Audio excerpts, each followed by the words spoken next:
नमस्कार दोस्तों, मैं डॉक्टर आर्य शर्मा। दोस्तों आज मैं बायोलॉजी का पहला चैप्टर स्टार्ट करने जा रहा हूं। तो दोस्तों ये वीडियो लोगों के लिए देखना बहुत ज़्यादा ज़रूरी है। बहुत ज़्यादा बेनिफिट उन लोगों को मिलने जा रहा है दोस्तों जो लोग दोस्तों मेडिकल लाइन से जुड़े हुए हैं। और दोस्तों ये वीडियो उन लोगों के लिए बहुत ज़्यादा हेल्पफुल है जो लोग मेडिकल का प्रिपरेशन कर रहे हैं या मेडिकल के किसी भी क्षेत्र में आपने एडमिशन करवा लिया है, तो वहाँ पे भी दोस्तों हमारे इस वीडियो से बहुत ज़्यादा आपको फ़ायदा मिलने वाला है। तो दोस्तों चलिए हम सबसे पहले आज स्टार्ट करते हैं बायोलॉजी।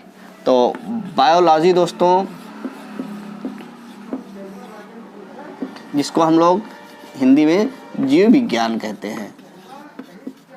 दोस्तों आज हम स्टार्ट करने जा रहे हैं बायोलॉजी। पहले हम जनरल चीज़ें देख लेंगे कि बायोलॉजी में हमको पढ़ना क्या है। दोस्तों बायोलॉजी को अगर हम देखें तो दो शब्दों से मिलकर के ये बना होता है। बायोलॉजी एक ग्रीक वर्ड होता है दोस्तों, और ये दो शब्दों से मिलके बना होता है। तो पहला होता है दोस्तों बायोस और दूसरा होता है लोगोस। बायोस का मतलब होता है दोस्तों लाइफ, जिसको हिंदी में हम लोग जीवन कहते हैं, और लोगोस का मतलब होता है दोस्तों स्टडी। स्टडी मतलब अध्ययन। तो दोस्तों यहाँ से क्लियर स्पष्ट ये हो रहा है से लाइफ मीन हो गया जीवन। तो यहाँ पे हम अगर ये कहते हैं कि जीवन के अध्ययन को बायोलॉजी, तो थोड़ा सा अच्छा नहीं लगता है, तो इसलिए जीवन आर जीवधारियों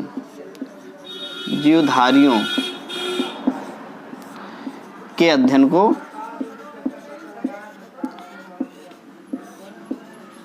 को हम लोग क्या कहते हैं? जीव विज्ञान। तो इसी को अगर हम इंग्लिश में लिखना चाहें तो लिख सकते हैं the branch of science which deals with the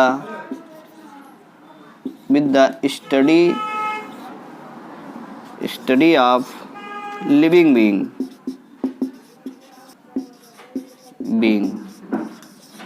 तो इस तरह से दोस्तों हम लोग जीवधारियों के अध्ययन को हम लोग क्या कहते हैं? Biology. The branch of science which deal with the study of living being.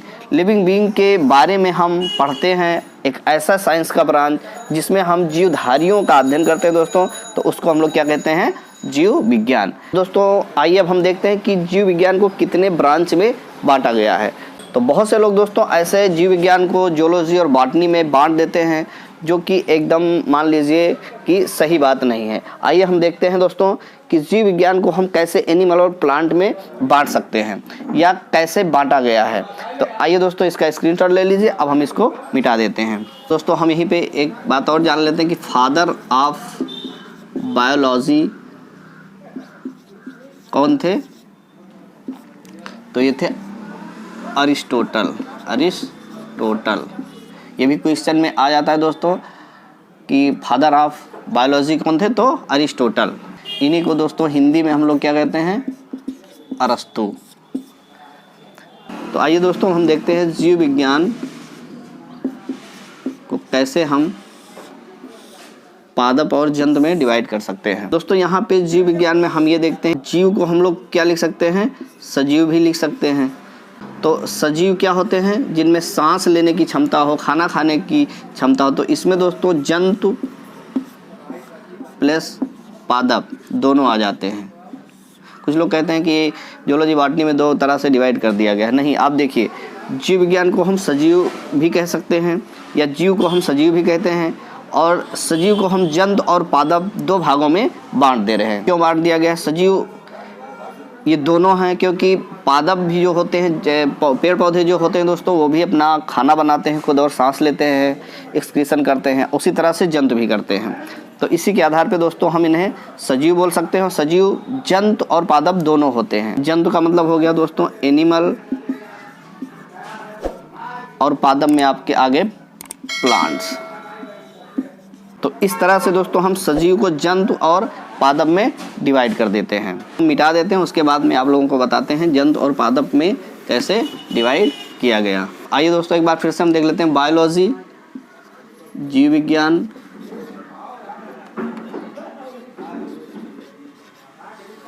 अब जीव विज्ञान को दोस्तों दो तरह से डिवाइड किया गया। एक हो जाता है आपका, और आपका जो दूसरा हो जाता है वो दोस्तों बॉटनी। अब दोस्तों जूलॉजी में हम लोग जंतुओं का अध्ययन करते हैं, और बॉटनी में दोस्तों हम लोग पादपों का अध्ययन करते हैं, पेड़ पौधों का।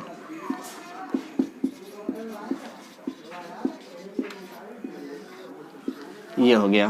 तो दोस्तों अगर हम जूलॉजी की परिभाषा देखना चाहें तो जूलॉजी में दोस्तों the branch of science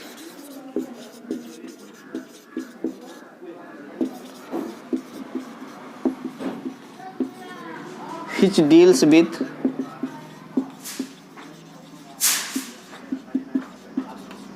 the study of animals known as zoology.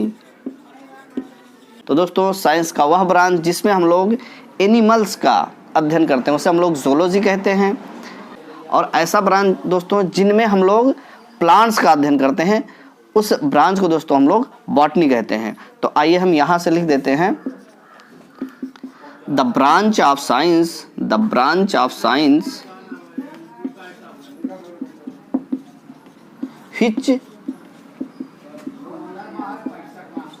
which deals with the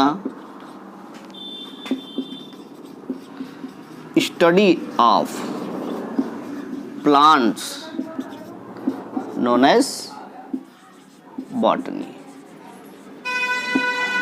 तो दोस्तों बॉटनी वह शाखा होता है जिसके अंतर्गत हम लोग क्या करते हैं, पादपों का अध्ययन करते हैं, पेड़ पौधों का अध्ययन करते हैं। तो उस ब्रांच को दोस्तों हम लोग बॉटनी कहते हैं। तो इस तरह से दोस्तों हमने बायोलॉजी के बारे में बता दिया है। बायोलॉजी को हम लोग जूलॉजी और बॉटनी में कैसे डिवाइड करते हैं दोस्तों, इसके बारे में बता दिया। जूलॉजी का हमने परिभाषा बता दिया, बॉटनी का हमने डिफिनीशन बता दिया दोस्तों। अब फादर ऑफ जूलॉजी आप लोग बता दीजिए। फादर ऑफ जूलॉजी दोस्तों ये भी वही हैं जिनका नाम है अरिस्टोटल। हिंदी में दोस्तों इन्हीं को अरस्तु कहते हैं, अरस्तु। और फादर ऑफ बॉटनी कौन है?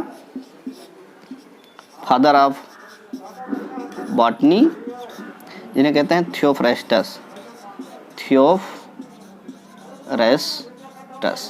तो ये फादर हैं बॉटनी के, और अरिस्टोटल जूलॉजी के फादर भी हैं, और जीव विज्ञान के भी फादर अरिस्टोटल को ही माना जाता है। तो इस तरह से हम लोग बायोलॉजी को समझ सकते हैं। और दोस्तों हमें जूलॉजी और बॉटनी में कैसे डिवाइड करना है, जूलॉजी बॉटनी का परिभाषा क्या, उसके फादर्स कौन है, इस तरह से दोस्तों समझा जा सकता है। तो आज के वीडियो में दोस्तों इतना, और उसके बाद आइए हम दोस्तों ये बता देते हैं कि जीव विज्ञान में कितने ऑर्गन सिस्टम होते हैं जो हमें पढ़ना होता है, जो मेन होते हैं दोस्तों। तो आइए हम सबसे पहले आपको बता देते हैं कि बायोलॉजी में वो कौन से 8 ऑर्गन सिस्टम हैं जिनको हमें पढ़ना होता है। चलिए दोस्तों आइए हम पहले लिख देते हैं, फिर आप लोगों को बता देते हैं। तो आइए दोस्तों अब हम लोग बायोलॉजी में ये देख लेते हैं कि हमें ऐसे कौन से ऑर्गन सिस्टम हैं जो मेन है और उन्हें हमें पढ़ना होता है। तो दोस्तों सबसे पहले हम दोस्तों बायोलॉजी का जो मेन अर्थ होता है स्टडी ऑफ लाइफ, जीवन की पढ़ाई, इसमें हम लोग पढ़ते हैं। तो हिंदी में इसको हम जीवन की पढ़ाई भी कह सकते हैं दोस्तों। और ह्यूमन फिजियोलॉजी, मनुष्य के भौतिक अंगों का अध्ययन होता है ह्यूमन फिजियोलॉजी में दोस्तों। और उसके बाद में इसमें 8 ऑर्गन सिस्टम होते हैं, जिसमें ऑर्गन सिस्टम तंत्र समूह हम कहते हैं दोस्तों। जिसमें पहला होता है डाइजेस्टिव सिस्टम, पाचन तंत्र में दोस्तों हम बक्कल कैविटी से लेकर के और एनस तक पूरे एलिमेंट्री कैनाल को पढ़ते हैं दोस्तों। तो एलिमेंट्री कैनाल में आपका oesophagus, stomach, small intestine, large intestine, इन सभी चीज़ों का अध्ययन करना होता है। दोस्तों सर्कुलेटरी सिस्टम, इसमें होता है परिसंचरण तंत्र, इसमें हम लोग हार्ट पढ़ते हैं, आर्टरीज पढ़ते हैं, वेन्स पढ़ते हैं दोस्तों। रेस्पिरेटरी सिस्टम होता है तीसरा।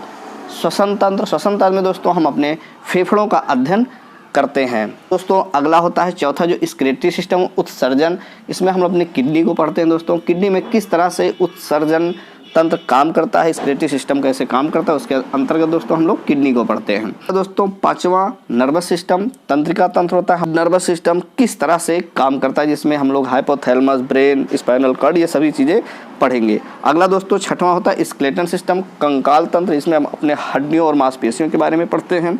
इंडोक्राइन सिस्टम में दोस्तों अंतःस्रावी तंत्र, जो हमारे हार्मोन्स होते हैं, हार्मोन्स के बारे में जो अध्ययन करते हैं दोस्तों हम लोग इंडोक्राइन के अंतर्गत पढ़ते हैं। और रिप्रोडक्टिव सिस्टम, प्रजनन तंत्र दोस्तों, रिप्रोडक्टिव ऑर्गन्स के बारे में हम पढ़ते हैं।